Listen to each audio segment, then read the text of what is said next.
재판장님, 저희 어머니가 치매 증상이 심하셔서 혼자만의 상상을 하시는 겁니다. 저희는 절대 그런 계획을 세운 적이 없습니다. 이젠 아주 엄마를 치매 환자로 몰아가는구나. 저희가 그런 짓을 벌였다는 증거라도 있으세요? 재판장님, 믿어주세요. 이건 모두 어머니의 망상일 뿐입니다. 과연 내가 이 녹음 파일을 듣고도 그런 말을 할 수 있나?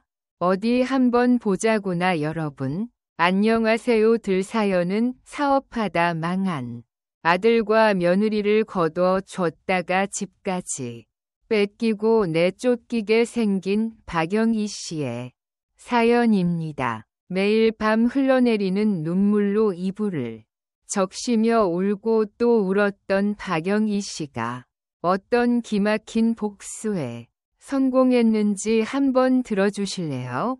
구독과 좋아요는 저에게 정말 큰 힘이 됩니다. 사연을 시작하기 전 좋아요 한 번씩 꼭 부탁드립니다. 그럼 지금부터 오늘의 사연 시작하겠습니다. 여러분 안녕하세요. 제 이름은 박영희입니다.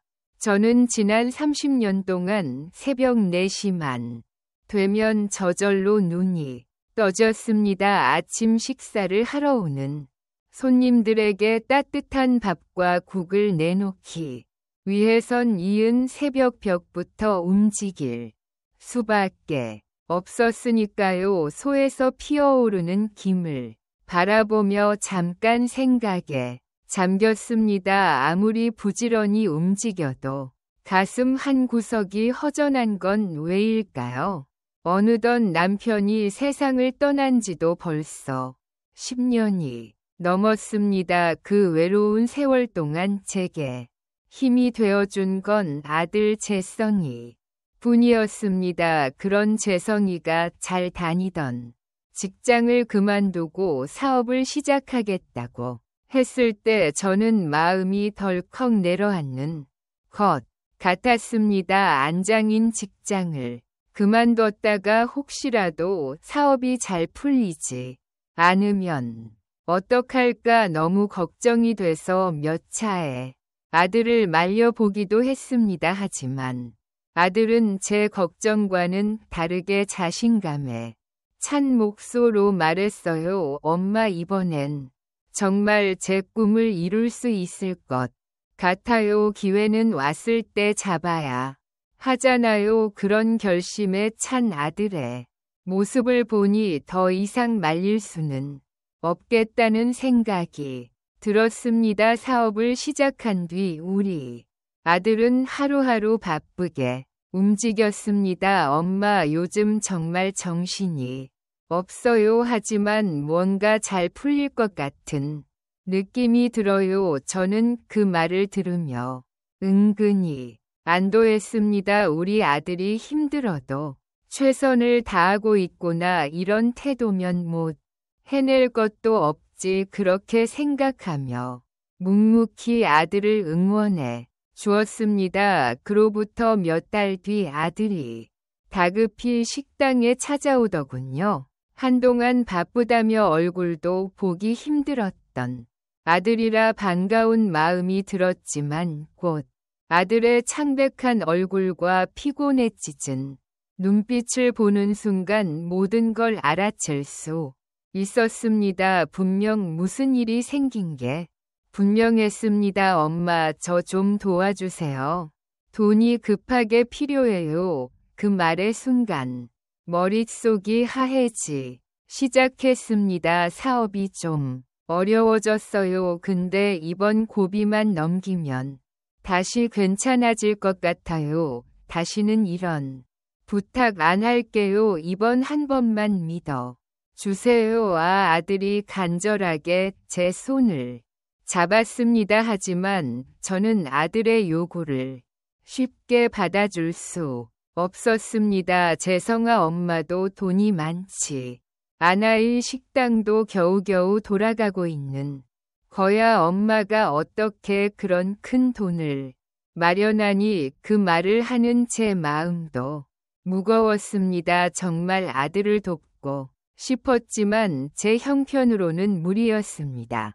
그런데 그 말을 듣자마자 아들의 얼굴이 굳어지기 시작했습니다. 그리곤 어이없다는 표정으로 큰 소리를 내기 시작하더군요. 그래도 이 정도 장사되는 잘 되는 편이잖아요. 평생 장사하셨다. 부모님들은 빚을 내서라도 자식들을 도와주려 하는데 엄마는 진짜 너무하신 거 아니에요. 그 말에 가슴이 철렁 내려앉았습니다. 돈을 안 빌려주는 게 너무한 건가요? 평생을 아들 하나 바라보며 살아왔는데 돈을 안 빌려준다고 나쁜 부모라는 말을 들을 줄은 꿈에도 몰랐습니다. 엄마 이렇게 거절하실 거면 차라리 저랑 연을 끊으세요. 자식이 돈 좀 빌려달라는데 그것도 못 해주는 게 부모인가요? 아들이 그렇게 말하고 식당 문을 나가는 모습을 보고 저는 한동안 멍하니 서 있을 수밖에 없었습니다. 그날 밤 잠이 한숨도 오지 않더군요. 내가 아들을 잘못 키운 걸까? 아니면 내가 너무 냉정했던 걸까?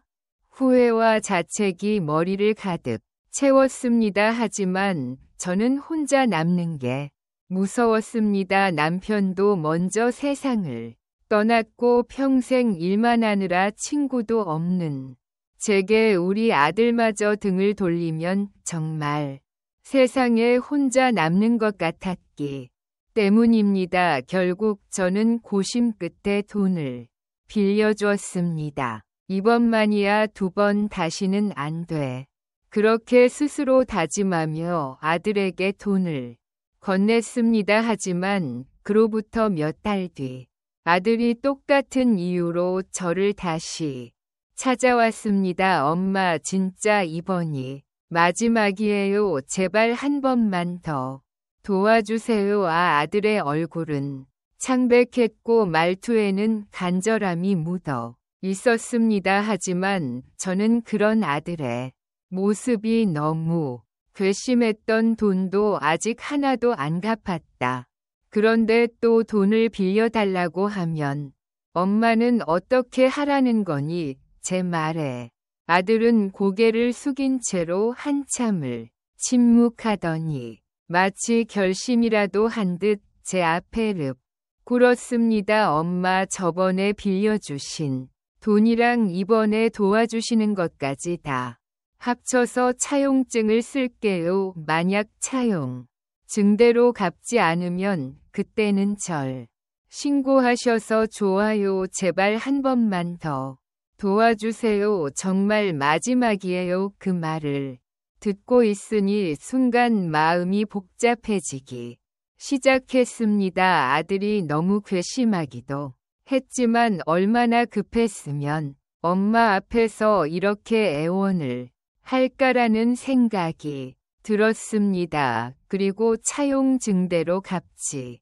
않으면 신고해도 좋다는 말을 들으니 이번에는 정말 갚겠습니다라는 생각이 들었습니다. 이번이 진짜 마지막이야. 다시는 이런 일로 엄마를 힘들게 만들지 않았으면 좋겠어. 결국 저는 또다시 아들에게 돈을 건네주고 말았습니다. 마음속 깊이 불안한 예감이 밀려왔지만 그래도 우리 아들을 한 번만 더 믿어보자는 생각했습니다. 하지만 그런 생각은 큰 실수였습니다. 예상대로 연락도 끊겼습니다. 전화도 받지 않았고 식당에 찾아오지도 않았습니다. 무자식 상팔자라는 말이 괜히 있는 게 아니구나. 그 말을 매일같이 떠올리며 후회했습니다. 그렇게 시간이 흐르고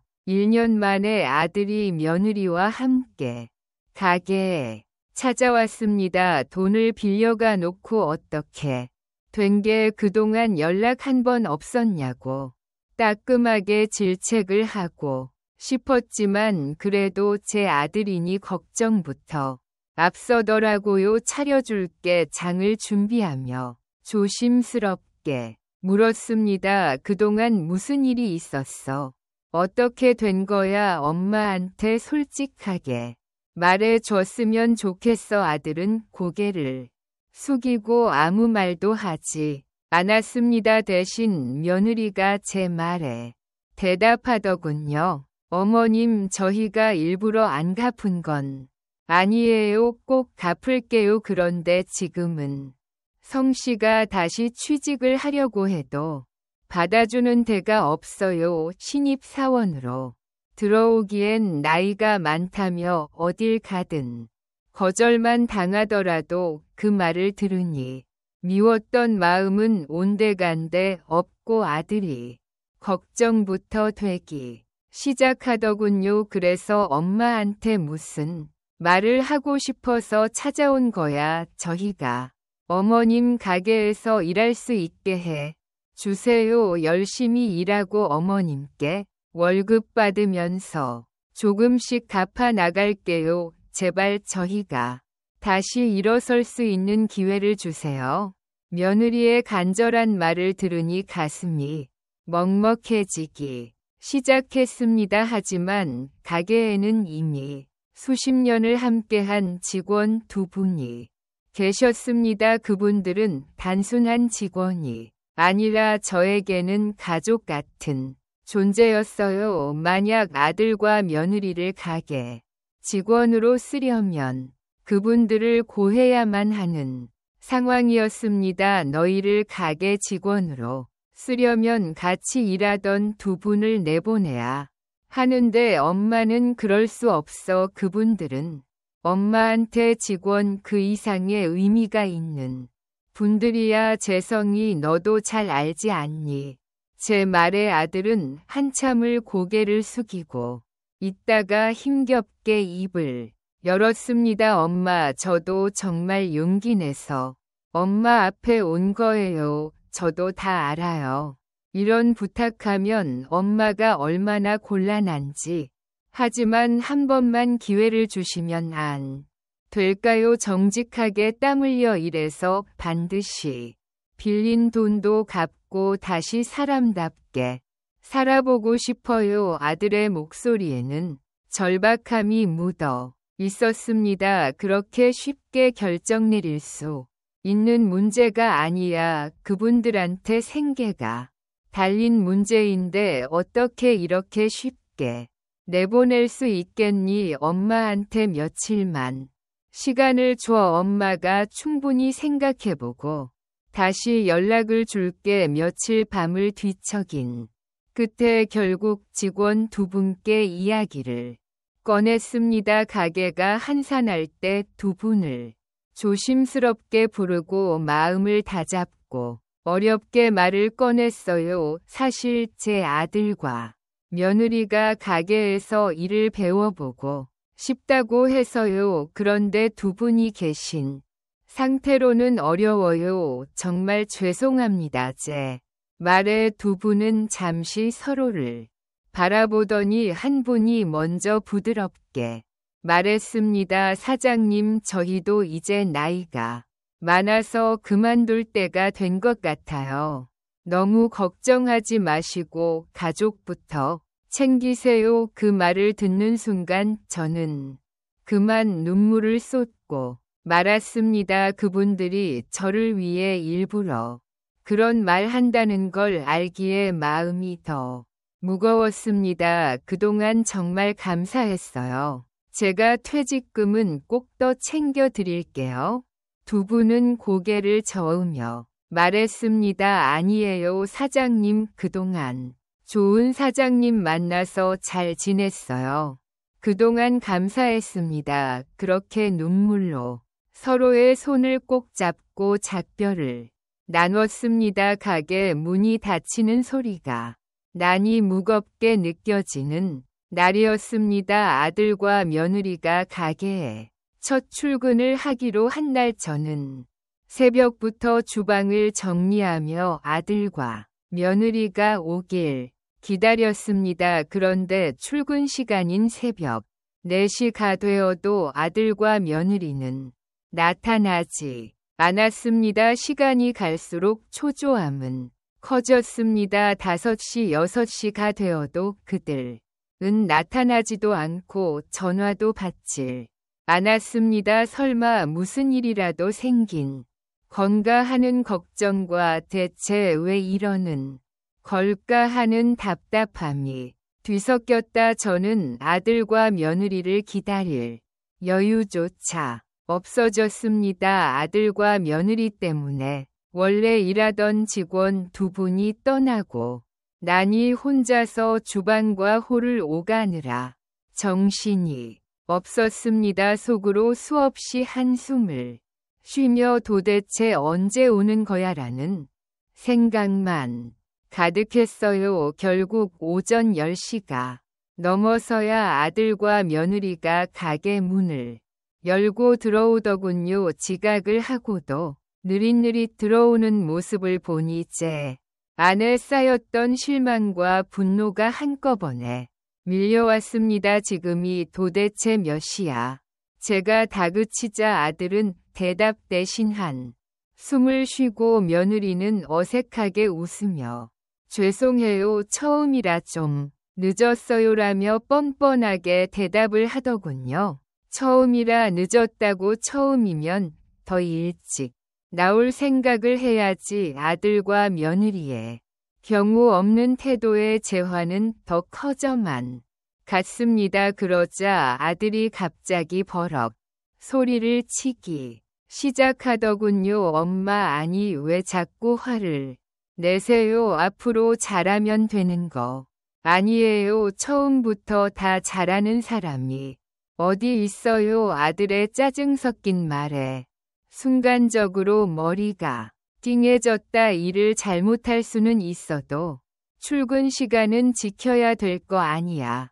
장사가 장난이야. 참아왔던 화가 터져 나왔습니다. 내일부터 제대로 하면 될 거 아니에요. 그 정도 이해 못해 주세요. 종간 가슴이 철렁 내려앉는 기분이 습니다. 말문이 막히고 눈앞이 아득해졌다. 온종일 어색한 분위기였습니다. 손님들 앞에서는 서로 아무렇지 않은 척했지만 쌓일 대로 쌓인 감정들이 터질 것만 같았습니다. 폭발하려는 감정을 꾹 눌러 담으며 오늘 하루가 무사히 지나가기만을 바랬어요. 한만 며칠이 지나도 상황은 달라지지 않았습니다. 새벽 4시에 출근하기로 했던 아들과 며느리가 6시에 나오면 그나마 다행이었고 8시가 넘어서야 모습을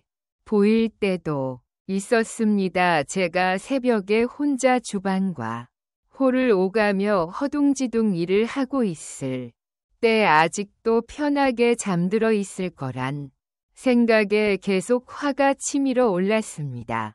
결국 참다 못해 재성이 다시 한번 따져 물었습니다. 이게 뭐 하는 짓이냐? 이렇게 성실하지 못해서 대체 그동안 무슨 사업을 하겠다고 했던 거니? 그러자 오히려 아들이 짜증을 내며 받아쳤습니다. 엄마, 제발 그만 좀 하세요. 나도 나름대로 열심히 하고 있단 말이에요. 그리고 왜 자꾸 지난 얘기를 추세요? 그 말을 듣는 순간 다시 한번 가슴이 쪼개지는 듯했습니다. 괜히 아들을 도와주려 했다가 이런 뻔뻔하고 경우 없는 말을 듣게 되는 것 같아 너무 억울하고 서러웠습니다. 내일이면 달라지지 않을까? 기대를 해봤지만 다음 날도 그 다음 날도 똑같은 실수와 다툼의 반복이었습니다. 그러다 어느 날 죽으려 앉아 물건을 들어 올리는데 갑자기 허리에 심한 통증이 밀려왔습니다. 이를 악물고 참아보려고 했지만 도저히 안 되겠더라고요. 결국 그 자리에 쓰러지듯 주저앉아 버렸고 병원에 입원하고야 말았어요. 병실에 누워 있으면서도 머릿속은 온통 걱정으로 가득했어요. 가게는 잘 돌아가고 있을까? 재성이 며느리가 제대로 하고 있을까? 내가 없으면 분명 큰일 날 텐데 그런 생각이 자꾸만 머릿속을 스쳐 지나갔습니다. 그로부터 며칠 뒤 병실 문이 열리더니 익숙한 얼굴이 보였습니다. 아들과 며느리가 과일을 한아름 들고 들어오더군요. 종간 놀라움과 반가움이 동시에 밀려왔습니다. 엄마 허리는 좀 어떠세요?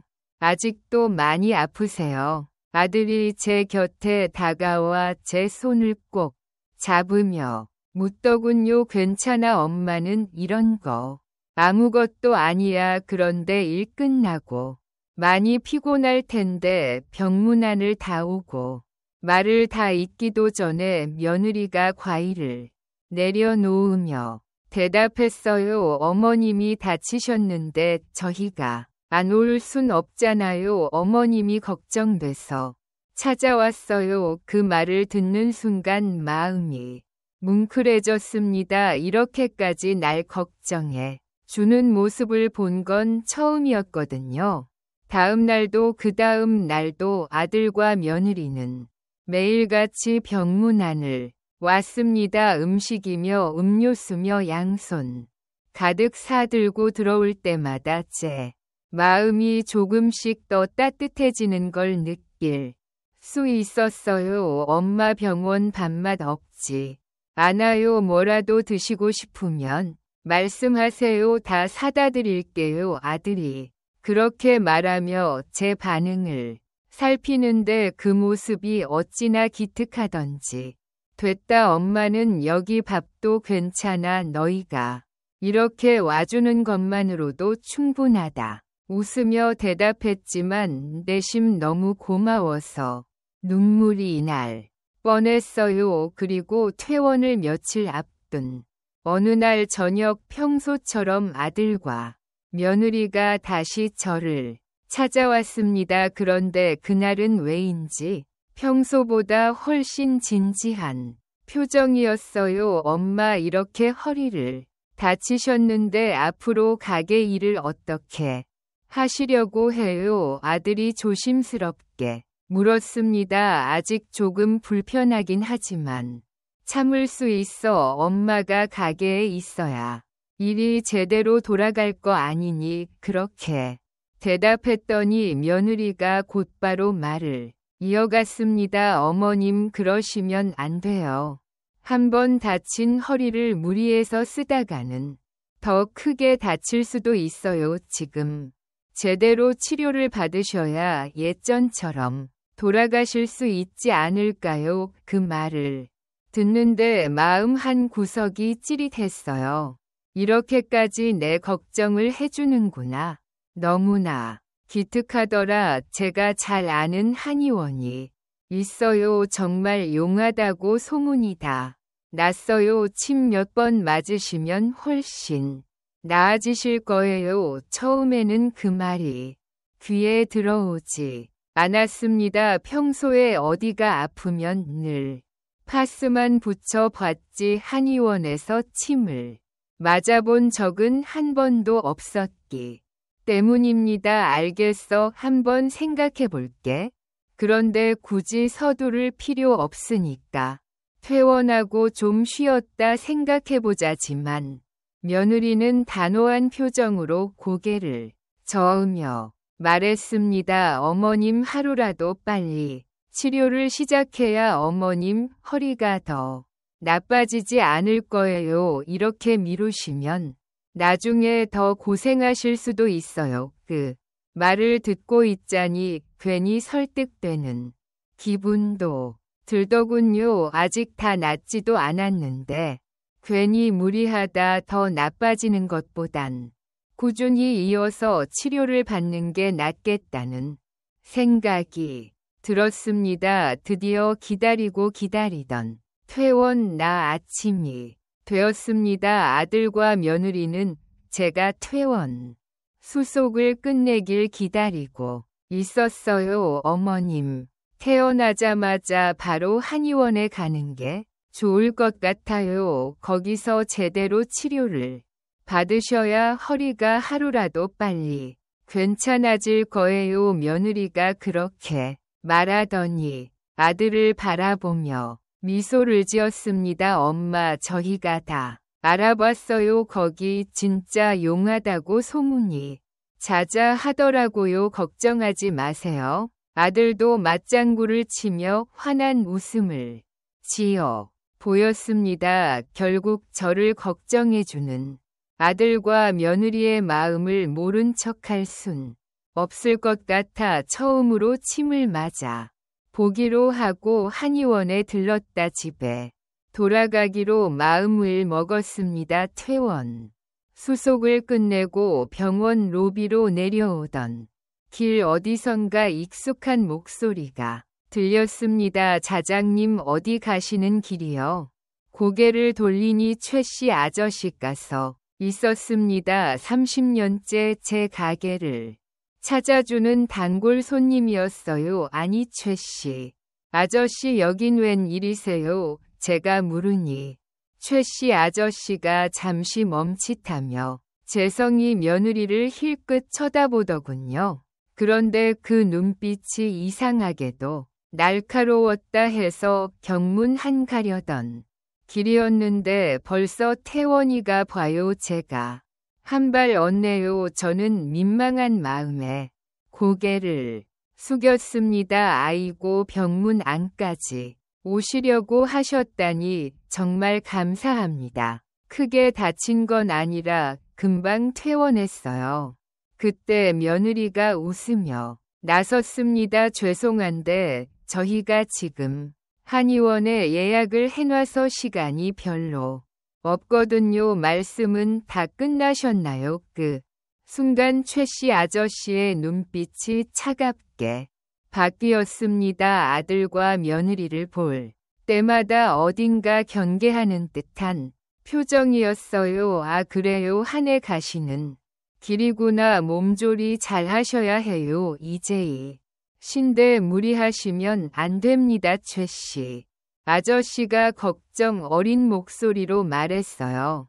그 말을 들으니 마음 한 구석이 뭉클해졌습니다. 이렇게 걱정해 주셔서 정말 감사합니다. 아저씨도 항상 건강 잘 챙기세요. 최씨 아저씨는 자리를 떠나기 전 제 연락처를 물어보셨어요. 제가 사장님 전화번호가 없어서 어디 입원하셨는지 두 소문 하느라 좀 애를 먹었습니다. 이번 기회에 연락처라도 하나 받아 놓을게요. 그 말씀을 듣는 순간 너무 죄송했어요. 제가 저희 가게 30년 단골 손님께 연락처도 하나 안 드렸었다 보네요. 휴대폰 번호를 알려드리고 최씨 아저씨와 인사를 나눈 뒤 아들과 며느리의 차에 올라탔습니다. 하지만 차가 시내를 벗어나 고속도로에 들어서요. 저는 조금 이상한 기분이 들었습니다. 재성아, 한의원이 어디 있는데 이렇게 고속도로까지 타는 거야?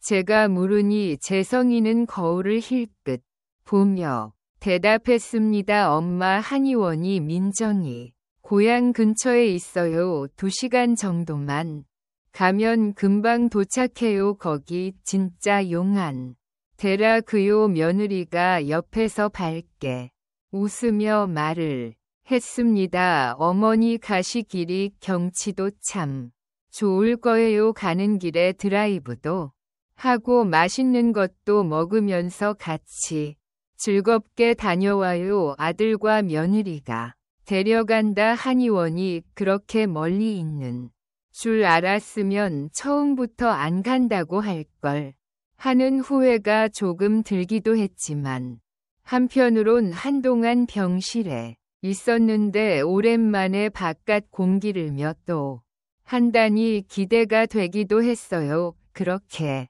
스스로를 다독이며 차창 밖으로 지나가는 푸른 산과 들판을 바라보았습니다. 잔잔한 산과 나무들, 그리고 드문드문 보이는 작은 마을들도 스지 나갔어요. 조금씩 마음이 들뜨는 걸 느꼈어요. 오랜만에 이렇게 먼 길을 나선 것도, 그리고 아이들과 함께 드라이브를 하는 것도 정말 오랜만이었어요. 하지만 차 안에 있는 시간이 지나면서 몸이 점점 무거워지는 느낌이 들었습니다. 병원 침대에서 며칠 동안 계속 누워 있었던 탓인지 몸이 쉽게 지치더라고요. 그런 제 표정을 읽었는지 며느리가 말을 꺼냈습니다. 어머니 좀 피곤하시죠? 근처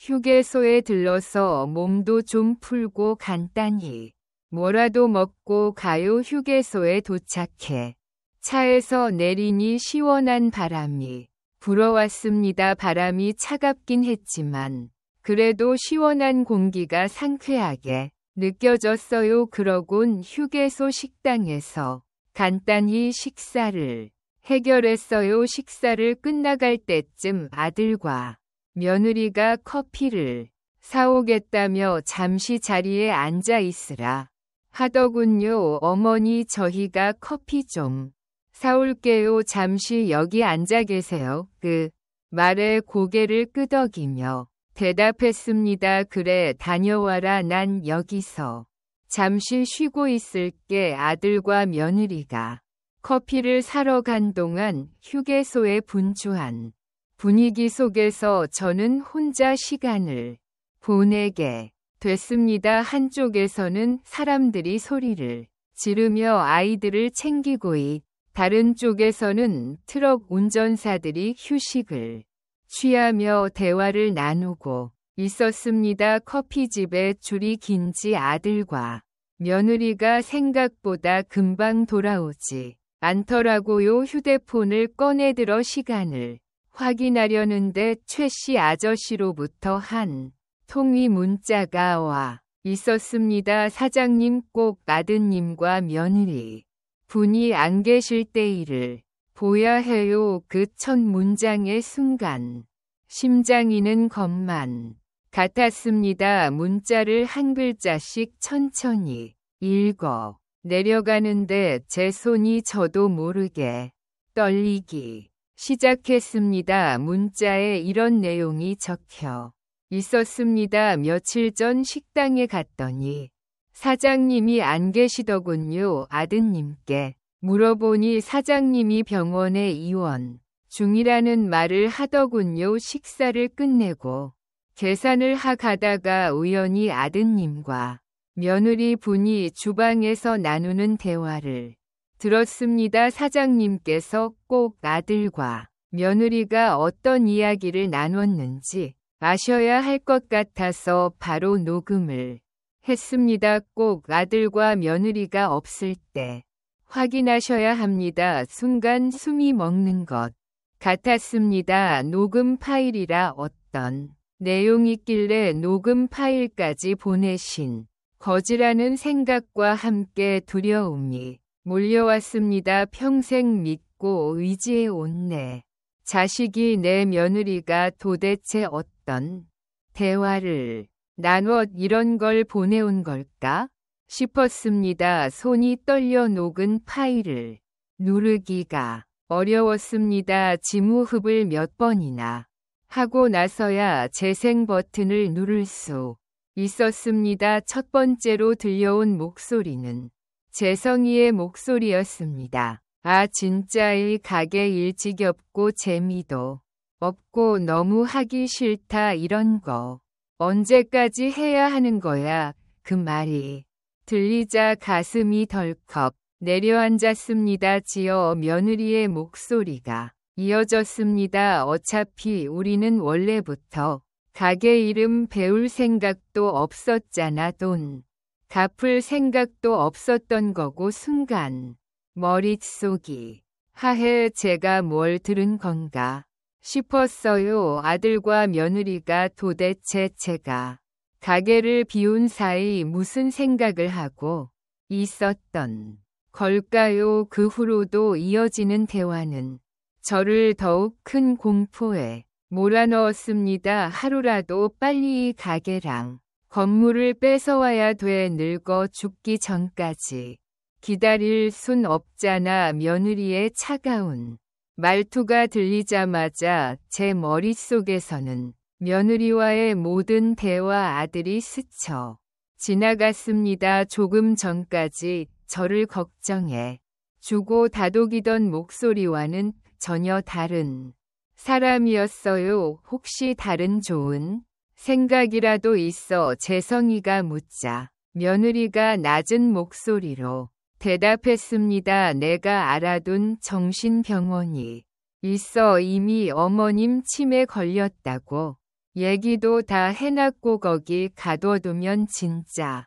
아무도 못 찾을 거야. 실에 괜히 잘못 가뒀다가 우리가 피해볼 수도 있으니 진짜 확실하게 해야 돼. 여보 걱정하지 마. 거긴 어머니 말고도 자식들이 버린 부모들이 한 트럭이 그 순간 손에서 휴대폰을 떨어뜨리고 말았습니다. 내가 평생을 바쳐 키운 자식이 내가 사랑을 주며 보듬었던 며느리가 어떻게 이런 말을 할 수 있는지 도저히 믿을 수 없었습니다. 손 떨리고 숨이 가빠져 어떻게든 숨을 크게 들이쉬어 보려 했지만 호흡은 계속 가빠져 왔습니다. 어떻게 인간의 탈을 쓰고 이런 말을 이런 짓을 벌일 수 있는 걸까? 녹은 파일 속 아들과 며느리의 말은 마치 비수처럼 제 가슴을 파헤치는 것만 같았습니다. 어머님 커피 가져왔어요. 며느리가 밝게 웃으며 커피를 내밀었지만 그 손길조차 낯설고 무겁게 느껴졌습니다. 고마워. 잘 마실게. 널리 목소리가 티나지 않게 애써 감추며 대답했습니다. 그때 아들이 무심히 말을 꺼냈습니다. 엄마, 이제 출발하면 도착할 때까지 화장실 못 가실 텐데 괜찮으세요? 저는 긴장돼서 쿵쾅거리는 심장을 최대한 진정시키며 평온하게 대답했습니다. 난 괜찮아. 너희 없을 때 미리 다녀왔어. 아들은 고개를 끄덕이며 일어나 말했습니다. 그럼 저는 잠깐 볼일 좀 보고 올게요. 며느리도 곧바로 따라 일어나며 말했습니다. 어머니, 그럼 저도 화장실 좀 다녀올게요. 앞에서 잠시만 기다리고 계세요. 그들이 화장실 쪽으로 걸어가는 모습을 바라보며 이 순간이 내가 살아남을 수 있는 마지막 기회라는 생각이 들었습니다. 지금이 마지막 기회야. 내 인생을 이렇게 끝낼 순 없어. 저는 주위를 다급히 둘러보기 시작했습니다. 그때 고속버스에 타기 시작하는 관광객분들이 눈에 들어왔습니다. 저는 온 힘을 다해 달려 고속버스에 무작정 올라탔습니다. 승객들은 다들 지정된 자리를 찾는 중이었고 저는 비어있는 자리에 조용히 앉아 숨을 고르며 가방을 꼭 붙들었습니다. 심장이 요동치는 소리가 제 귀에까지 들리는 것 같았습니다. 잠시 후 운전기사가 승객 수를 확인하러 차 안에 들어왔습니다. 그러곤 이내 제 자리를 향해 다가오며 물었습니다. 할머니는 누구세요? 왜 여기 타고 계신 거예요? 없으신데요. 종간 얼굴이 화끈 거렸습니다. 하지만 어떻게든 아들, 며느리로 도망쳐야 한다는 생각에 저는 간절한 목소리로 부탁했습니다. 기사님, 가시는 길에 아무데나 내려주세요. 부탁입니다. 돈은 얼마든 드릴 테니 제발 좀 도와주세요. 운전기사는 난처한 표정을 지었습니다. 그럴 순 없습니다. 할머니 안 내리시고 계속 여기 계시면 제가 출발을 못해요. 그러면 다른 분들이 피해를 봅니다. 죄송하지만 내려주세요. 운전기사의 단호한 말에 저는 더 간절하게 부탁했습니다. 정말 급한 사정이 있어서.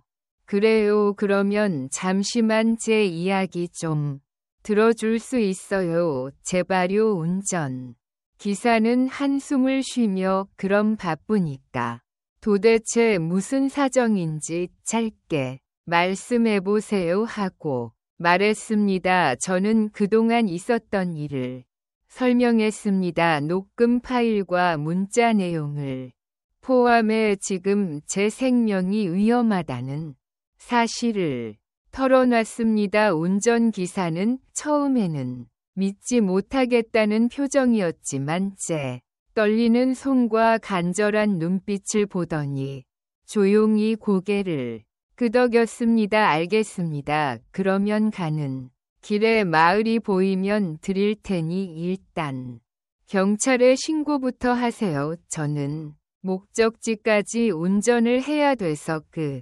이상은 도와드릴 수 없어요. 운전 기사는 다시 운전석으로 돌아갔고 저는 창밖으로 스쳐 지나가는 풍경들을 바라보며 조용히 눈물을 흘렸습니다. 이렇게 도망쳐야만 하는 제 처지가 비참하고 서글었습니다. 어디서부터 잘못된 걸까?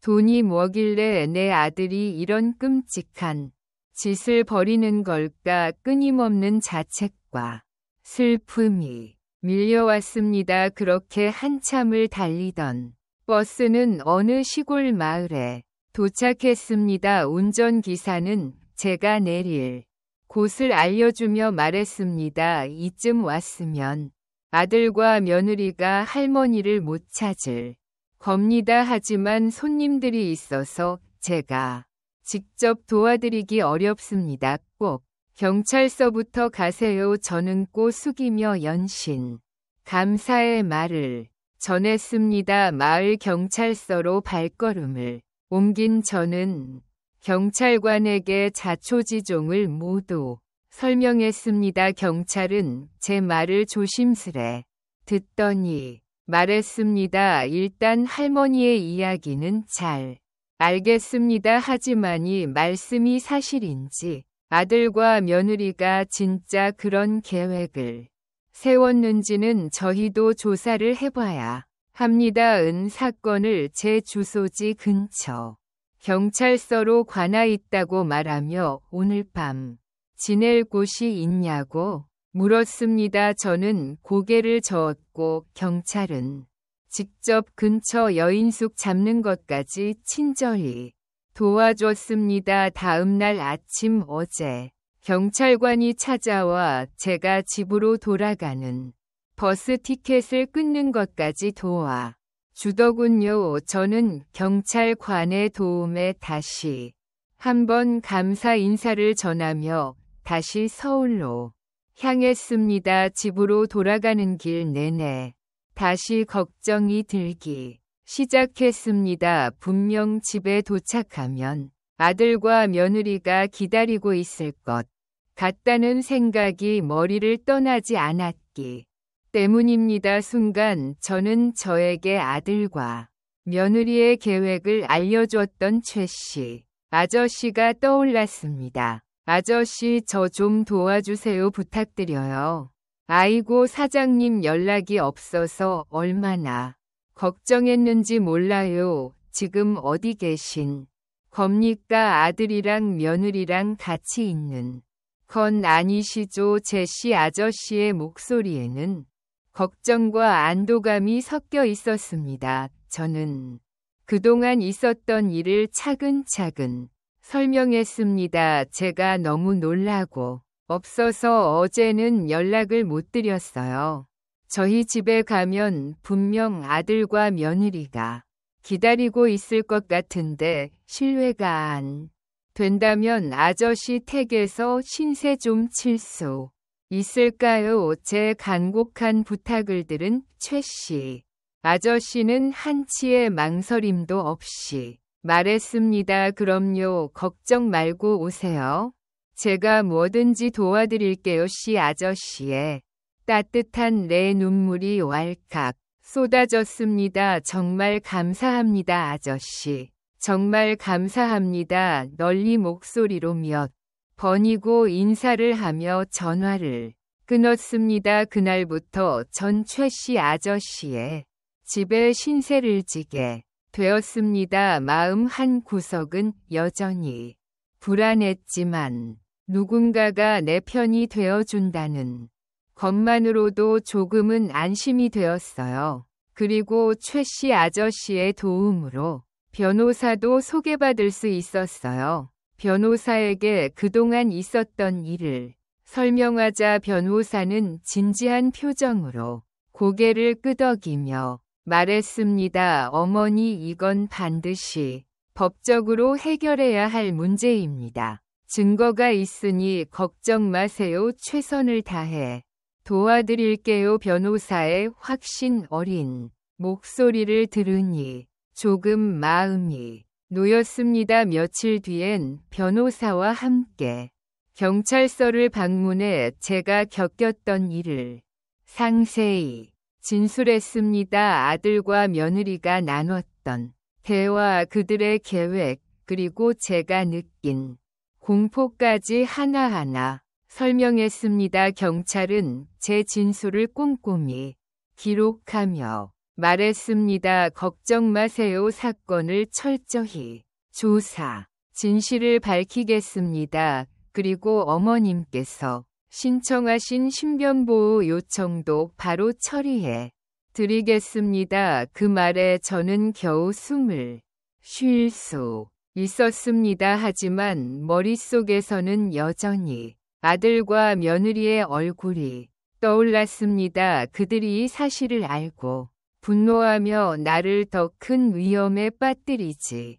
않을까 두려웠어요. 경찰이 제게 신고를 위한 긴급 연락망 의급 상황에서 사용할 위치 추적기가 포함된 기기를 제공해 줬지만 저는 집으로 돌아가는 대신 최씨 아저씨의 집에서 계속 머물렀습니다. 혹시 모를 끔찍한 일이 생길까 봐 너무 두려웠고 끔찍한 트라우마에 시달리고 있었기 때문입니다. 매일 아침 일찍 눈을 뜨면 들리는 작은 소리에도 심장이 쿵쾅 거렸습니다. 혹시라도 누군가 찾아와 문을 두드릴까, 아들과 며느리가 다시 나에게 못된 짓을 저지르는 걸 아닐까 하는 불안감이 저를 짓눌렀다. 그들의 차가운 말투와 표정이 떠오를 때마다 손끝이 저리고 머리가 어지러워졌다. 혼자 불을 끄고 잘 수 없을 만큼 공포는 집요하게 저를 따라다녔습니다. 그렇게 불안하고 힘든 하루하루를 보내며 소송 준비에 전념했고 드디어 기다리고 기다리던 재판 당일이 찾아왔습니다. 법정에 들어서기 전부터 심장이 터질 것처럼 뛰었습니다. 법정 문을 열기 전 한참 동안 복도에서 숨을 고르며 마음을 진정시켜야 했습니다. 하지만 막상 문을 열고 들어섰을 때 제가 본 것은 믿기 어려운 광경이었습니다. 정작 피해자인 저는 심장이 떨리고 손발이 차가워질 정도로 괴로웠는데 그들은 놀랍게도 냉정하고 차분했습니다. 아들은 변호사와 대화를 나누며 미소를 짓고 있었고 며느리는 단정한 차림으로 자에 앉아 고개를 끄덕이고 있었습니다. 마치 아무 일도 없었다는 듯한 그 태도에 가슴이 쿵하고 내려앉았습니다. 어떻게 사람이 저럴 수 있을까? 저는 아무리 생각해도 이해할 수 없었습니다. 분명히 녹은 파일 속에 그 무서운 대화를 나누었던 사람들이 바로 저들이 저를 납치해 외딴 정신병원에. 남들이 바로 저들 이때 어떻게 이렇게 태어날 수 있는 걸까 머릿속이 뒤죽박죽이 되면서도 녹은 파일 속 한마디 한마디가 다시 귀를 올리는 것 같았습니다. 법정의 공기가 차가운지 아니면 내 가슴 속이 얼어붙은 건지 알 수 없을 만큼 숨이 막혔습니다. 그런 와중에 재판이 시작되었고 아들은 변호사를 통해 이런 말을 했습니다. 어머니가 치매 초기 증상을 보이셔서 혼자만의 상상을 하시는 겁니다. 저희는 그런 계획을 세운 적이 없습니다. 단지 한의원으로 가는 길이었을 뿐인데 오해가 생긴 겁니다. 모두 어머니의 망상일 뿐이에요. 그 말을 듣는 순간 심장이 찢어지는 것 같았습니다. 어떻게 부모를 향해 그런 말을 할 수 있는지 나를 정신이 온전치 못한 사람으로 몰아가려는 아들의 태도에 눈물이 차올랐습니다. 마치 나를 미친 사람으로 만들어서 자신들의 행동을 정당화시키려는 그날의 공포와 배신감이 몰려오기 시작했습니다. 저는 눈물을 꾹 참으며 변호사를 바라봤습니다. 그러자 변호사가 차분히 증거를 라며 말했습니다. 하지만 이 녹음 파일을 들어보시죠. 피해자가 주장하는 내용이 사실임을 입증할 자료입니다. 그 순간 법정 안에 아들과 며느리가 주고받은 대화가 생생히 울려 퍼졌습니다. 어차피 가게랑이 건물 뺏으려고 들어온 거잖아. 저번에 빌렸던 돈으로 잘 먹고 잘 놀았지 뭐 더. 노인 내가 죽어야 우리가 가게랑 건물을 가져올 텐데 이렇게 그냥 기다릴 순 없어. 그냥 정신병원에 가둬 놓고 실종 처리해버리자. 녹은 파일이 끝나자 법정은 침묵에 휩싸였습니다. 그제야 아들과 며느리의 표정이 굳어지기 시작했습니다. 그들의 변호사도 더는 말을 잇질 못하더군요. 법정에서는 아들과 며느리에게 취민 유인 혐의로 실을 선고했습니다. 판결 읽히는 동안 드디어 모든 것이 해결됐다는 생각에 긴장이 풀리며 눈앞이 흐릿해졌습니다. 재판이 끝나고 아들과 며느리가 구속되고 나서야 저는 다시 원래 제 집으로 돌아올 수 있었습니다. 하지만 식당 문은 도저히 열 엄두가 나지 않았습니다. 제가 한평생 일했던 주방에서 아들과 며느리가 절 해치기 위한 대화를 나눴다는 상상을 하니 도저히 있을 수가 없었어요. 제 마음을 안정시킬 무언가가 필요했고 저는 문화센터에 등록해 서예를 배우기 시작했습니다. 한자도 제대로 모르고 붓을 쥐는 것도 어색했지만 글씨를 쓰는 순간만큼은 모든 잡생각이 사라지는 기분이었습니다. 선생님의 지도에 따라 집중해서 한 획씩 그을 때마다 마음이 조금씩 정리되는 것 같았습니다. 트루업이 끝난 뒤에는 함께 서예를 배우는 사람들과 커피를 마시며 이야기하는 시간이 너무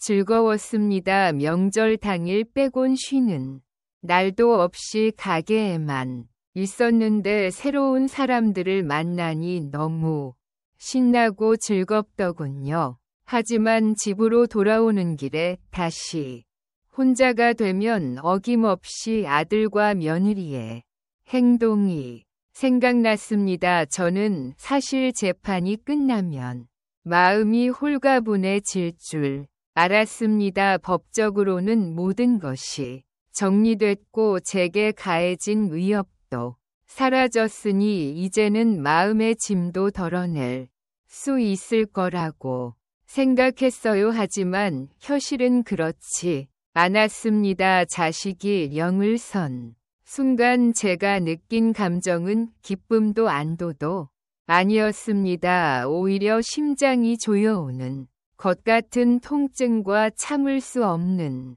비참함이 밀려왔습니다. 도대체 왜 그런 끔찍한 짓을 벌여서 실연까지 선고받게 된 걸까? 아들과 며느리를 도저히 이해할 수 없었고 내 인생에 왜 이런 일이 생기게 된 걸까?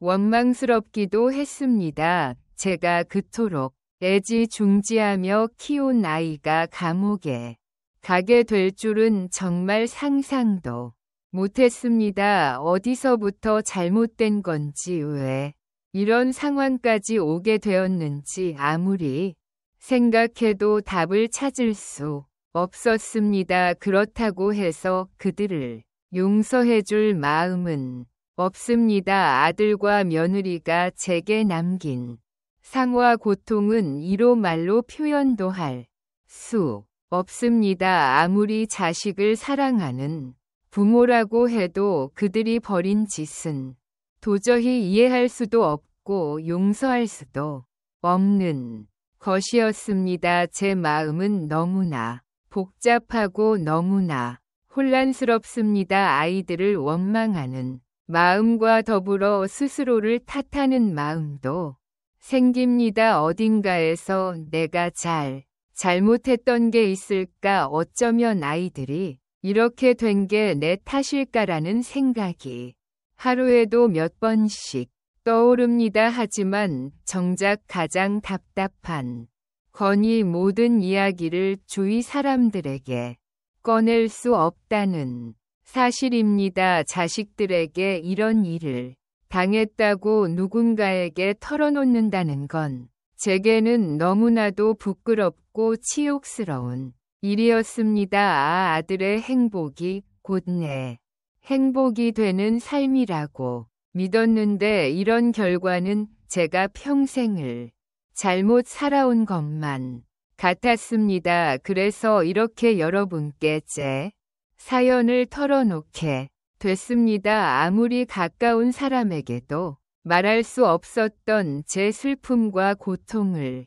이렇게 글로 쓰며 누군가에게 위로를 받고 싶었습니다. 여러분 부디 제게 따뜻한 말 한마디 해주실 수 있나요? 힘내라는 작은 응원이라도 좋습니다. 이제부터 저는 제 남은 인생을 새롭게 살아가려고 합니다. 여러분의 위로와 응원이 분명 제가 다시 일어설 힘이 되어줄 겁니다. 진심으로 부탁드립니다.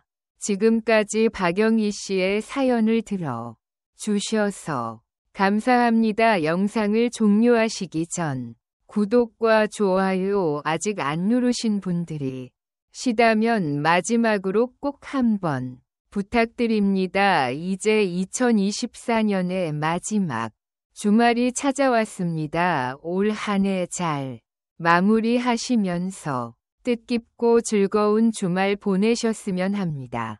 그럼 저는 더욱 흥미진진한 영상으로 다시 여러분을 찾아뵙겠습니다. 감사합니다.